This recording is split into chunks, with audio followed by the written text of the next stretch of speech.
earlier today we went to go give some guavas to a friend, Moriguchi-San. He's got a farm. And there's a guava tree here. You know, he always gives us potatoes and onions and stuff. So we figured, hey, whatever guavas we get, we'll just give him some. So anyway, we walked over there and we came back with just probably 40 or 30 pounds of potatoes. And we walked back, which was fun. So I should have recorded the part where we dug them out of the ground. That was very interesting. But right now, we're just rinsing them off. Skit's over here in the bucket, just rinsing these off. You just finished the first bag, huh?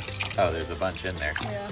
And then there's still all this bag we need to wash. And these are the clean ones she's done. And these are the dried ones I've done. And then the onions over there. Anyway, so this is what potato farming feels like. This is like real life Farmville.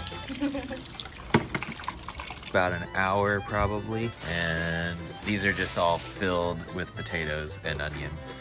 So guys, I don't know what I was gonna do today. Simple vlog. I'll see if I can find some footage, but turns out potato farming, we just did one row. I mean, it was a long row, but quite a lot of work, especially afterwards. I think the digging up the potatoes was easier than cleaning them. Cleaning them took like an hour. Digging them up didn't take that long. It was an eventful day, but I didn't really know how to potato farm before this.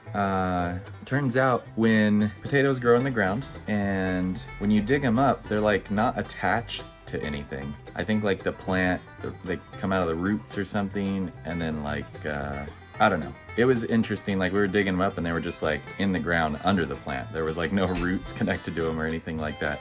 Let me know if you guys have potato farmed before. I don't know, it was an eventful day, but I just wanna see what's up with you guys. Have you ever potato farmed? Because it is a lot of work. So anyway guys, I just took a shower. That's why I look so slicked back.